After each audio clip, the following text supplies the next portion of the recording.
ख़ुसूसी तौर पे जो हमारे हालात हाज़िरा में जो चीज़ें हमारे सामने आ रही हों, जो परेशानियाँ आ रही हों, जो मुश्किलात आ रही हों, जिन टॉपिक्स को लोग रेज़ कर रहे हों, तो अच्छा होता है कि अगर हम उसके हवाले से गुफ्तगू करें और हमें नहीं मालूम कि हम कौन-सा कौले मासूम ऐसा बयान कर जाएँ अपनी गुफ्तगू में, कौन-सी हदीस रसूल ऐसी बयान कर दें, कौन-सी आयत कुरानी ऐसी बयान कर दें, जिसकी वजह से किसी के दिल पे असर हो जाए, किसी की मुश्किल आसान हो जाए, कोई अपनी कश्मकशों से बाहर निकल आए। तो मैं समझती हूँ कि यही हमारा जो हक़ गुफ्तगू है वो अदा हो जाएगा। और बर्दाश्त, क़ुव्वत बर्दाश्त इंसान के लिए किस कदर ज़रूरी है कि आजकल के ज़माने में जब हम लोग सब अभी क्वारंटीन हुए हुए थे, बहुत से लोग इस वक़्त भी लॉकडाउन में हैं, बहुत से लोगों के यहाँ रिलीज़ हो गया है, वो बाहर जाने लगे हैं। लेकिन ऐसे में आपने सुना होगा, बल्कि बाकायदा न्यूज़ चैनल्स के ऊपर आया, जो कि इंग्लिश न्यूज़ चैनल्स पर भी और अपने लोकल न्यूज़ चैनल्स के ऊपर भी, कि तलाक़ का रेट एकदम बढ़ने लगा, घरेलू फ़सादात का रेट एकदम बढ़ने लगा। तो ऐसा क्यों है कि अगर हम एक दूसरे के साथ ज़्यादा वक़्त गुज़ार रहे हैं, अगर हम घर वालों के साथ ज़्यादा रह रहे हैं,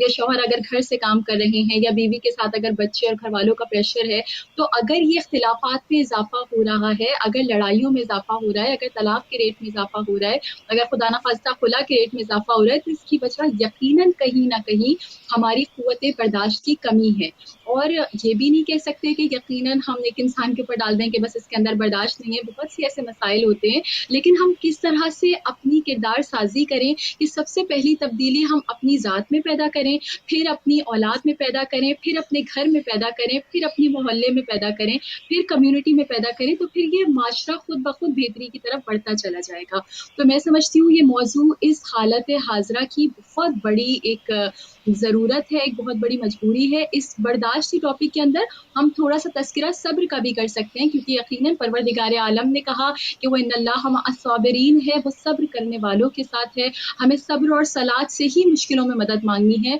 और मैं ये समझती हूँ कि इस वक्त हम सबकी ज़िंदगी का सबसे मुश्किल दौर गुजर रहा है। कोई भी शख्स ये नहीं कह सकता कि इस दौर में वो अपने आप को महफूज महसूस कर रहा है। किसी की जॉब महफूज नहीं है,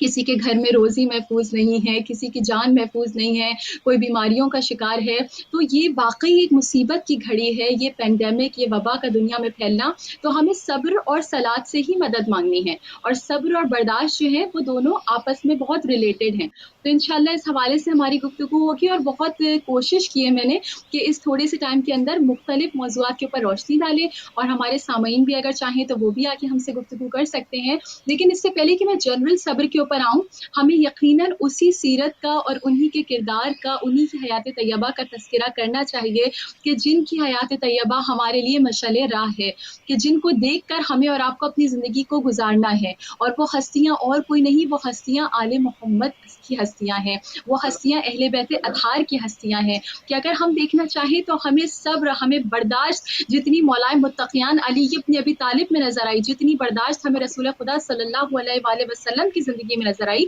मुझे कायनात में ऐसी बर्दाश्त कहीं नज़र नहीं आती कि वो औरत जो रसूल खुदा के ऊपर कचरा डाल रही है, रसूल खुदा उसकी इयादत करने को जा रहे हैं। बदले में कोई कभी भी रद्द अमल हमने नहीं देखा, कभी कोई बुराई करते हुए हमने नहीं देखा। और फिर अगर हम बर्दाश्त और क़ुव्वत बर्दाश्त की बात मौलाए मुत्तक़ियान की ज़िंदगी में देखें, तो मैं ये कहती हूँ कि इससे खूबसूरत वाक़या तो मुझे कभी कोई मिल ही नहीं सकता बर्दाश्त के हवाले से, कि वो जब यौम खंदक में अम्र बिन अब्दवत के सीने पर सवार हैं, और सोचिए कि आप ज़रबत लगाने जा रहे हैं, और उस लम्हे पे माज़अल्लाह जिस तरह उसने गुस्ताखी की है और इस तरह मेरे इमाम के ऊपर उसने थूका है, आप देखिए उस वक्त इमाम का क़ुव्वत बर्दाश्त का जो इमाम ने मुज़ाहिरा किया है, इमाम क़ुव्वत बर्दाश्त के सबसे बुलंद तरीन दर्जे के ऊपर फाइज़ थे, कि इमाम ने उसकी इस गुस्ताखी पर, अगर कोई और होता तो फौरन सर तन से जुदा कर देता, लेकिन इमाम ने अपनी चलती हुई ज़रबत को रोक लिया, रोक के एक मर्तबा हट गए कि अब इस कत्ल के अंदर मेरा ज़ाती नफ्स शामिल हो जाएगा, मेरा अपना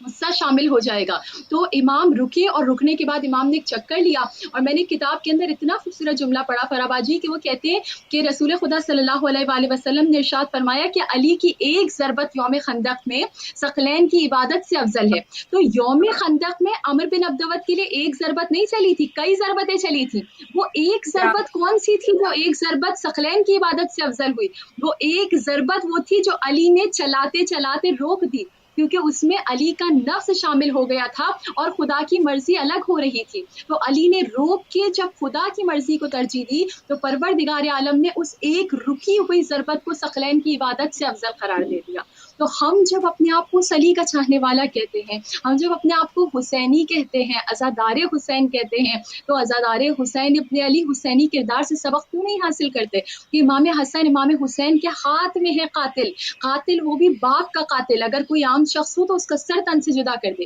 لیکن امام باپ کے کہنے پہ اس کو شربت پلا رہے ہیں، اس کو جام شیری پلا رہے ہیں۔ یہ تمام وہ تعلیمات ہیں کہ یہ اہل بیت کا گھرانہ ہمیں مستقل درس دے رہا ہے کہ اپنے اندر قوت برداشت پیدا کرو، صبر پیدا کرو، ٹالرنس کو پیدا کرو۔